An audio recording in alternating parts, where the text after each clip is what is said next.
Seigneur, de tes grâces et de tes privilèges. Seigneur, parle quand tes serviteurs écoutent. À toi ce soir la louange et la gloire. Au nom de Jésus. Amen. Amen. Bonsoir à tous. Bonsoir. Que le Seigneur nous bénisse. J'espère bien que vous avez passé une bonne journée à réclamer Jésus. Amen. Alléluia.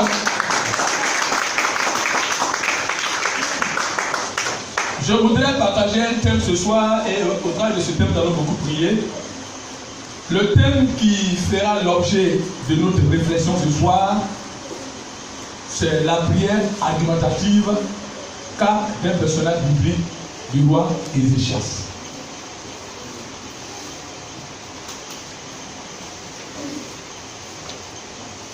Vous savez que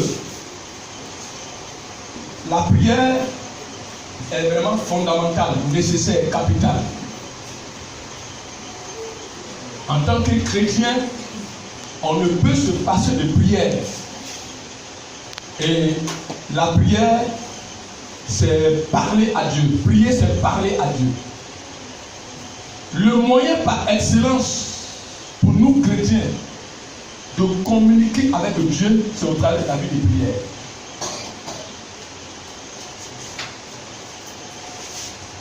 Donc, prier aussi, c'est l'invoquer.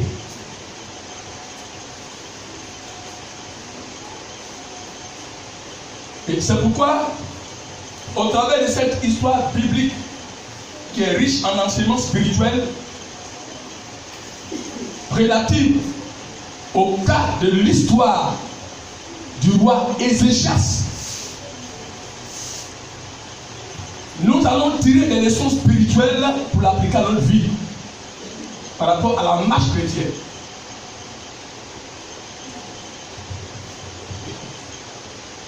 Vous savez que Ésaïe, notre texte de base se trouve dans le livre du prophète Ésaïe, Ésaïe 38, le verset 1 jusqu'au verset 5.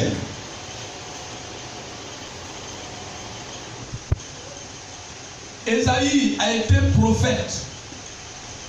D'ailleurs, même il fait partie des grands prophètes. Des grands prophètes de l'histoire de l'humanité et d'Israël. Ésaïe a été prophète 700 ans. Donc on dit que c'est au 8e siècle avant Jésus-Christ.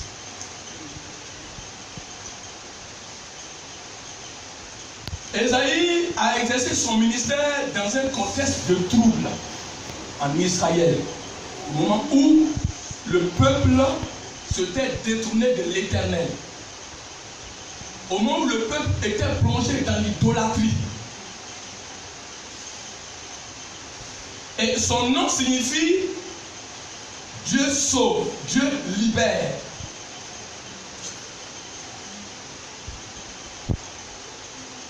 Ésaïe était marié à une prophétesse.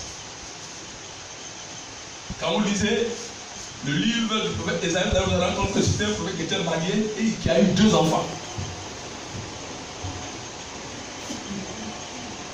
Il est qualifié de prophète messianique parce que quand vous lisez Ésaïe, vous allez vous rendre compte qu'il a annoncé la venue du Messie et le rétablissement du royaume d'Israël.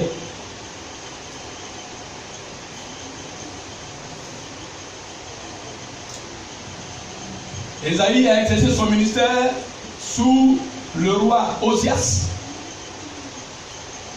sous le roi Jotham, sous le roi Ézéchias. Et Ésaïe, malheureusement, la mort d'Ésaïe, selon les commentateurs bibliques, a été une mort tragique à cause de ce qu'il était roi, un prophète très populaire. Il a commencé à être impopulaire à cause de ses vérités, à cause de ses prophéties. Parce que Dieu l'a utilisé à parler à Israël. Il a été scié dans un bois de vigne. Et c'est dans ce contexte-là que le prophète Ésaïe est décédé. Il a été scié.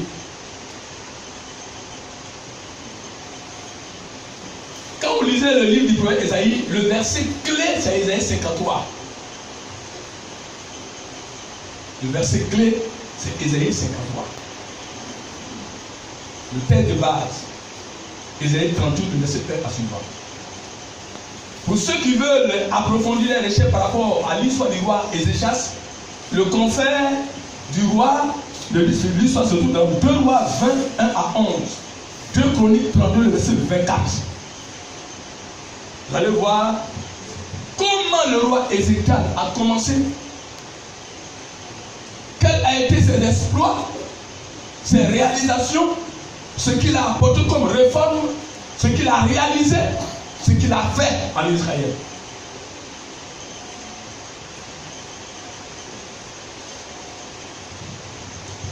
Ésaïe 38, verset 15. En ce temps-là, Ézéchias fut malade à mort. D'aucuns disent que Ézéchias était malade à mort et c'est l'ulcère qu'il a eu. Il avait eu l'ulcère et tellement qu'il était malade, la Bible dit qu'il était malade à la mort. Donc il ne devait même pas vivre. Il y a des maladies aujourd'hui, quand une personne est atteinte de cette maladie-là, en réalité, qu'est-ce qu'on fait? Souvent, peut-être, on demande peut-être par souci de ne pas trop dépenser, on demande à la famille si vous pouvez notamment peut-être envoyer ce homme-là au village pour que dans la récolte, il nous reste quelques jours, peut-être pour pas mourir. Ézéchias, en ce temps, Ézéchias fut malade à mort. Il n'espérait même pas vivre.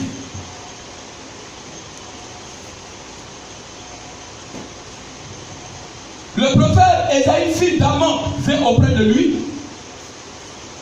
Elle lui dit, ainsi parle l'Éternel. Ésaïe vient auprès du roi qui s'attendait à la consolation du prophète, à la bonne nouvelle du prophète. À un moment, à des encouragements, à son endroit, Ésaïe vient, comme il est prophète, porte-parole de l'Éternel. Ésaïe va dire au roi Ézéchias ce que l'Éternel Dieu lui a révélé de dire au roi Ézéchias sans ajouter et sans retrancher. C'était une mission qui n'était pas facile, mes frères. Quand nous lisons la Bible par rapport au ministère des prophètes de l'Ancien Testament, ce n'était pas facile. Parce qu'il dépendait de Dieu et il disait au peuple d'Israël sans ajouter, sans retrancher le message de Dieu. Il n'avait pas le droit de falsifier ni d'ajouter. Ainsi par l'Éternel, donne tes ordres à ta maison, car tu vas mourir et tu ne vivras plus. Ainsi par l'Éternel, donne des ordres à ta maison. Imaginez-vous un prophète qui arrive et qui dit tu vas mourir. C'est la parole que j'ai reçue de l'Éternel Dieu. On dira peut-être que ce prophète-là, c'est pas un vrai prophète, c'est un menteur. Ce prophète-là, on doutera de ses prédictions et de ses paroles. Est-ce qu'il est vrai? Est-ce qu'il est envoyé par Dieu? Est-ce qu'il est assermenté par le Seigneur? Est-ce que c'est Dieu qui lui a révélé cette parole, cette prophétie? Ésaïe dit au roi Ézéchias, tu étais malade à mort, donne des ordres à ta maison, parce que Dieu dit que tu vas mourir. Quand on fait une analyse profonde au travers de cette parole, c'est une parole qui est censée décourager. C'est une parole qui peut nous amener à pleurer sur nous-mêmes. C'est une parole qui est sans espérance, sans espoir. Surtout quand on parle de la mort. La mort est une tragédie, elle effraie. Quand on fait mention de mort, il s'en suit quoi? La tristesse.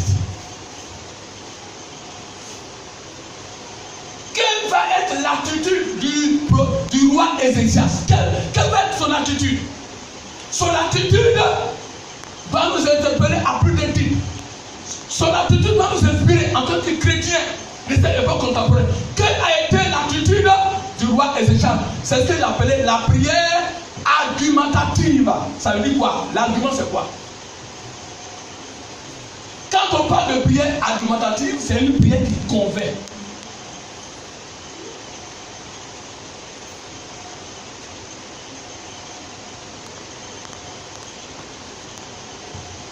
Moyen de convaincre, c'est une preuve pour affirmer ou nier un fait. C'est un moyen.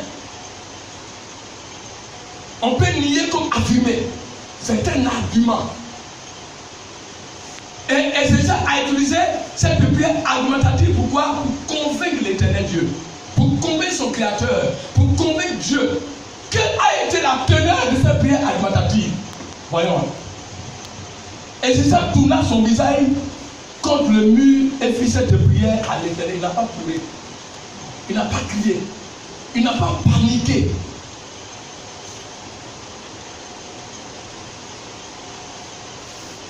Quand on dit que c'est la parole du prophète, Ézéchias n'a pas paniqué. Il n'était pas là, c'est dans l'antique, de la peur, dans la frayeur, dans le doute. Malgré qu'il était même question de mort. Ézéchias va faire une prière argumentative. Il va dire à Dieu quoi? Oh Éternel, souviens-toi que j'ai marché devant ta face avec fidélité et intégrité de cœur. À un moment, nous prions le Seigneur. À un moment, nous sommes face à des réalités, à des difficultés. Et chaque jour que Dieu fait, nous prions. Nous adressons des requêtes, des supplications, des actions de grâce, des prières à l'Éternel.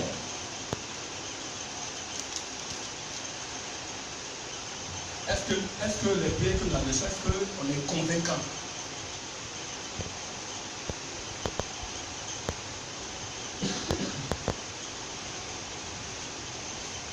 Les prières que nous adressons, est-ce que par moment, est-ce qu'on peut dire à Dieu, Seigneur, souviens-toi que j'ai marché dans l'intégrité, dans l'honnêteté de cœur, dans la loyauté.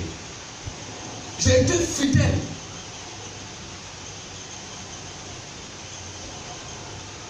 Ce ne sont pas des bavardages. Ce n'est pas une question de dire non, je suis là. Il y a longtemps, ça fait 20 ans que je suis à l'église. Ça n'a rien à voir. Mais Ézéchias n'a pas dit non, Seigneur, je suis au MCID. Tu me connais très bien. Je suis au MCLA. Tu me connais très bien. Je suis au MCDOS. Tu me connais très bien. Non. Mais Ézéchias a dit dans sa prière argumentative, parce qu'il était honnête, il était sincère, il était conséquent avec lui-même. Sa vie n'était pas une vie qui était teintée de doute, d'apparence, de corruption, de compromission. Mais Ésaïe a dit, oh Éternel, souviens-toi. Le souvenir. Souviens-toi. Dans la prière d'Ézéchias, il n'a pas dit, souviens-toi que tu es excommunié. Ou j'ai commis l'adultère, ou j'ai commis l'impudicité. Mais il a dit, souviens-toi, c'est pourquoi frères et sœurs, écoutez très bien ce soir. Quand on vient à l'église, notre exaucement va dépendre de notre attitude, de notre état de cœur, de ce que nous faisons quand nous sommes dans l'église. Et c'est pourquoi dans l'église, il y a des gens qui sont là depuis des années, ils ne sont pas exaucés.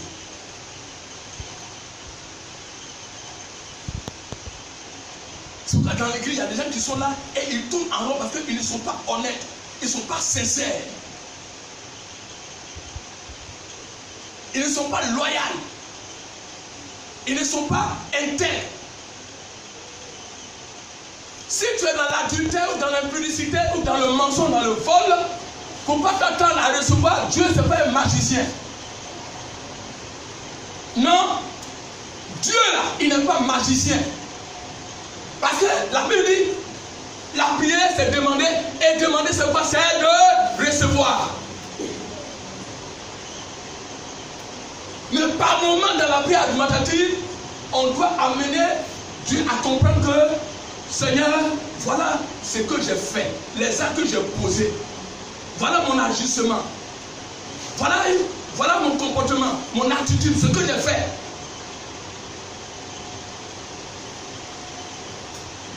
En ce moment-là, Esaïe n'était pas sorti de la cour. Esaïe était dans la cour, vous allez voir tout à l'heure. Esaïe était dans la cour, il n'était pas sorti, il n'était pas loin. Ce même prophète à qui tu as dit, va. Ce même prophète, tu vas te dire, retourne. Ainsi par l'Éternel, voilà ce que l'Éternel Dieu ordonne maintenant. Pour dire quoi? Pour dire que la prière argumentative peut changer le cours de notre existence, peut changer notre destinée.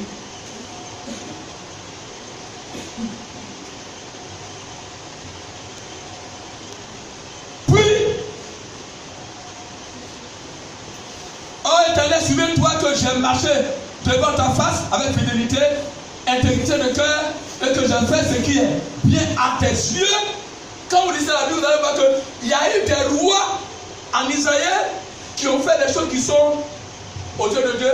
Ils ont posé des actes qui n'étaient pas agréables à Dieu. Ils ont fait ce qui est mal aux yeux de Dieu. Et il s'en est suivi quoi? Une sentence, un jugement. Il y a eu même des rois même que Dieu a dit, à cause de ce que ton père a agi, je vais effacer ta descendance de la royauté. Et on dira que Ézéchias s'est couché avec ses pères et c'est son fils qui Manassé qui est venu au pouvoir.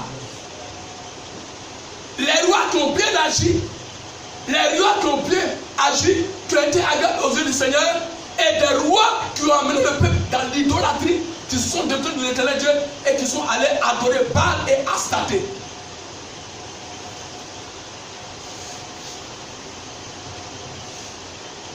Ézéchias a répandu d'abondance larmes. Je vais faire un commentaire sur ça. Souvent, par moment, à des occasions, on peut pleurer.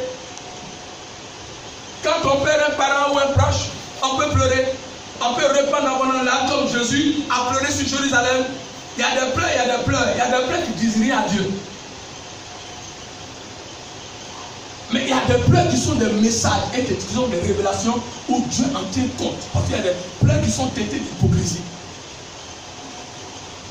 On a vu des gens qui ont pleuré sur leur péché et des mois après encore, ils ont récidivé, ils sont encore retombés encore. Ce sont des pleurs hypocrites. Ce sont des pleurs qui n'ont pas de sens. Vous ne voyez pas dans nos villages, dans les sorciers là, quand il y a, on a des levées de corps, et souvent il prend les crachats, c'est la sorcellerie, la comédie.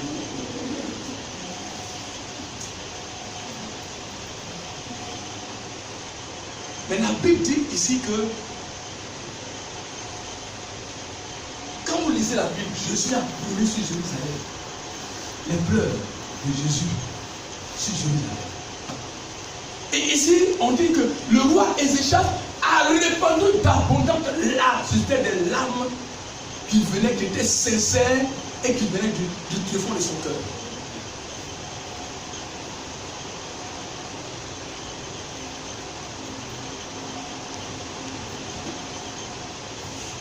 Verset 5. Puis la parole de l'Éternel fut adressée à Ésaïe en ces mots. Va et dis à Ézéchias, ainsi parle l'Éternel, le Dieu de David, ton père, j'ai entendu ta prière. Va. Ézéchias n'était même pas sorti de la cour. Va. Dis au roi Ézéchias, car j'ai entendu ses prières. Qu'est-ce qui fait qu'aujourd'hui Dieu n'entend pas nos prières? Qu'est-ce qui fait qu'aujourd'hui Dieu ne nous écoute pas? La prière, ce n'est pas choquant. La prière, ce n'est pas chose de parler avec des gros mots. Non. Tu peux parler dans un langage plus simple. Mais ce que Dieu regarde, c'est à l'état de ton cœur que Dieu regarde. C'est à ton attitude que Dieu regarde. Deux hommes vont dans le temple, un est publicain, un est pharisien. L'autre dit non, je ne suis pas comme l'autre. Je paye ma dîme. Je donne toute ma contribution pour la construction du temple. Je soutiens l'œuvre de Dieu. Je soutiens le ministère de tel homme de Dieu. La Bible dit que l'autre même n'a même pas osé lever les yeux pour dire Seigneur, sois abaissé à moi qui suis un pécheur. Des deux, c'est lui qui a été exaucé le public de Dieu.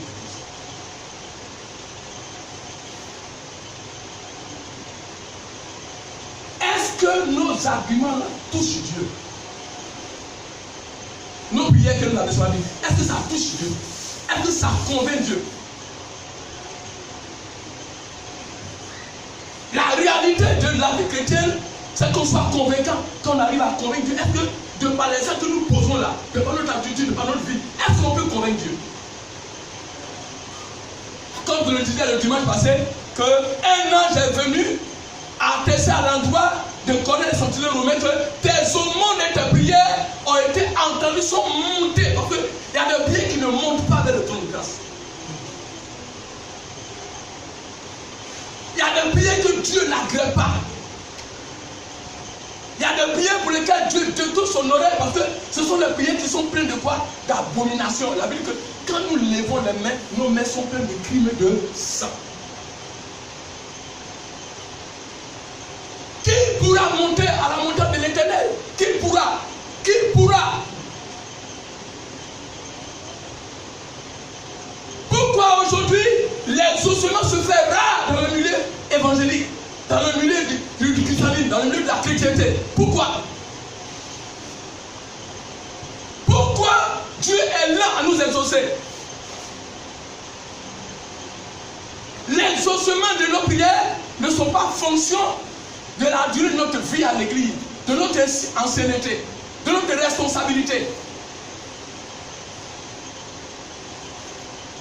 Quels sont les arguments que nous avons devant l'éternel Dieu? Il y a des situations où on a prié. Il y a des moments de preuve, de maladie, de difficultés, où nous avons décidé de faire à Dieu. Mais est-ce que notre vie reflète la gloire de Dieu? Est-ce qu'on marche dans l'intégrité, dans l'honnêteté?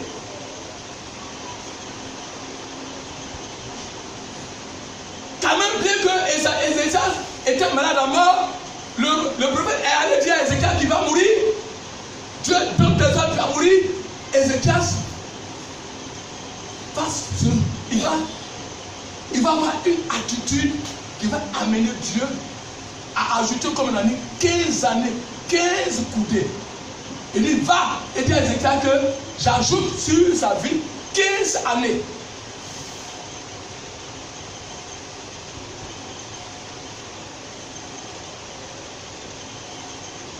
Voilà que la destinée du roi Ézéchias va subir un changement.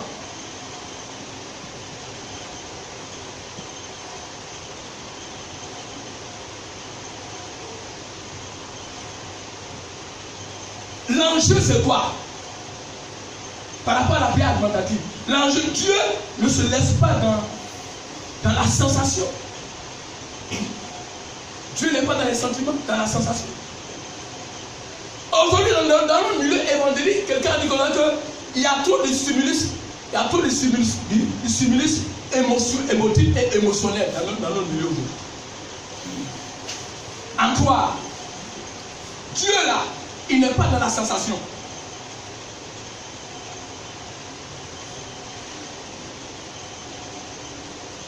Dieu ne se laisse pas dans la sensation. Non. Dieu, il est Dieu. Il est le Créateur.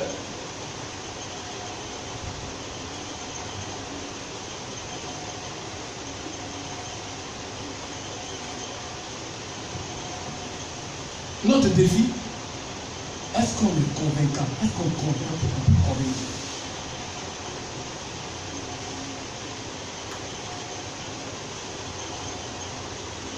Les sorciers peuvent te dire, c'est pourquoi est terminé.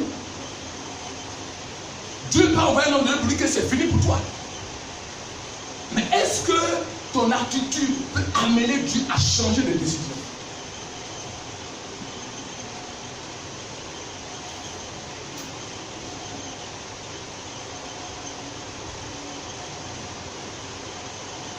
Est-ce que nous avons des arguments solides devant le Seigneur, devant Dieu?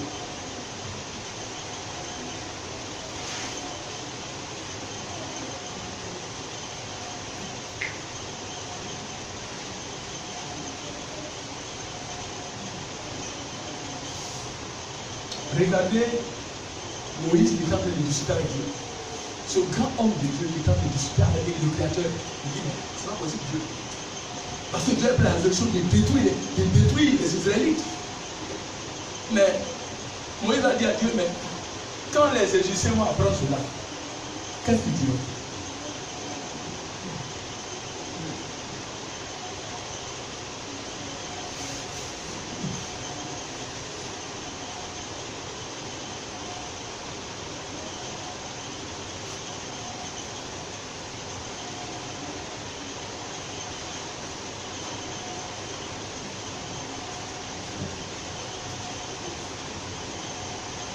Nous avons besoin de quelque chose là, parlons à Dieu par la prière.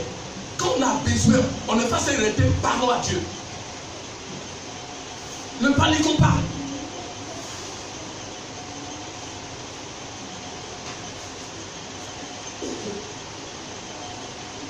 Quelqu'un m'a dit, pasteur, vraiment, il faut faire des prévisions, on ne sait jamais. Mais face à la réalité là, qu'est-ce qu'on dit à Dieu? Est-ce qu'on panique? Vous voyez aujourd'hui là, nous les chrétiens, on bavarde trop. On bavarde trop. Quand vous lisez 2 Chroniques 32, le verset 30, vous allez voir, dans 2 Chroniques 32, le verset 30,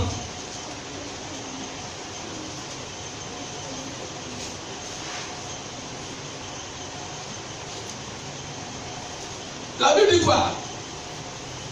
Ce fut aussi lui et Ézéchias.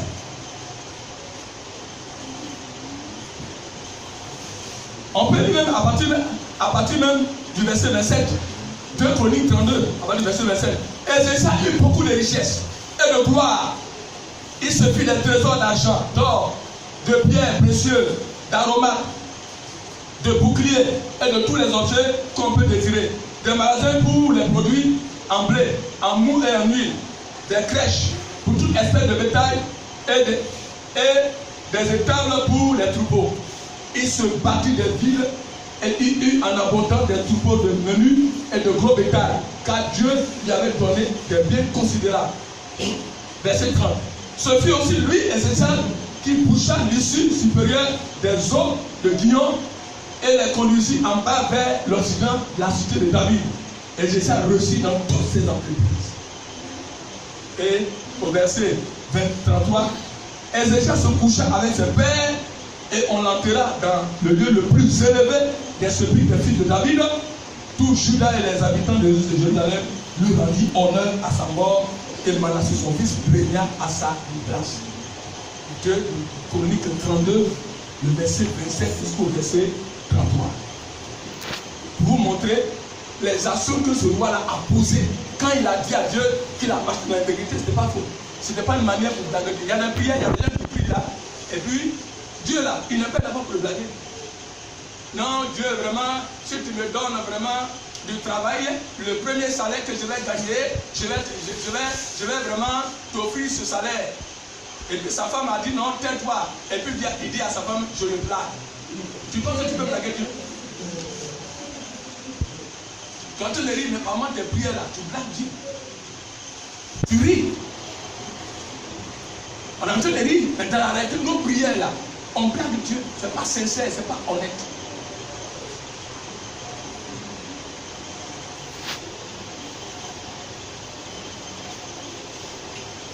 Quelle est l'application, quelle est la conclusion qu'on peut faire de ce Dieu au travers de cette prière alimentative du roi Ézéchias? Mes frères, la Bible que Dieu n'est pas sourd pour nous. Dieu n'est pas, son œil n'est pas trop dur. Il n'est pas aussi sourd aussi.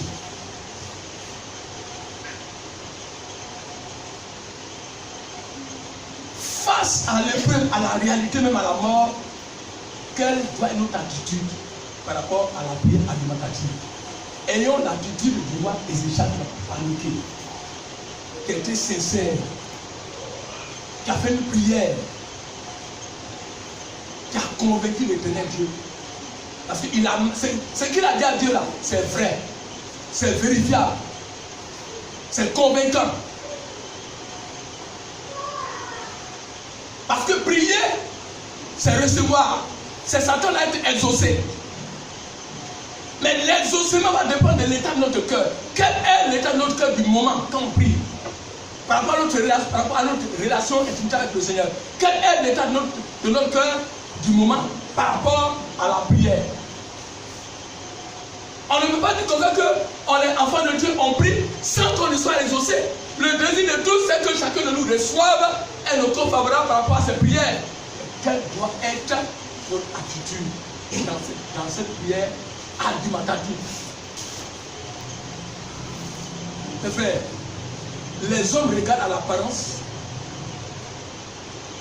mais Dieu regarde au cœur. C'est une question d'attitude. C'est une question d'honnêteté, d'intégrité. C'est une question de fidélité.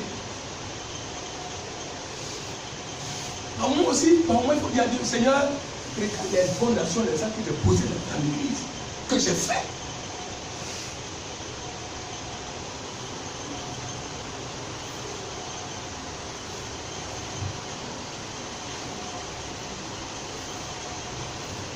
Prions le Seigneur.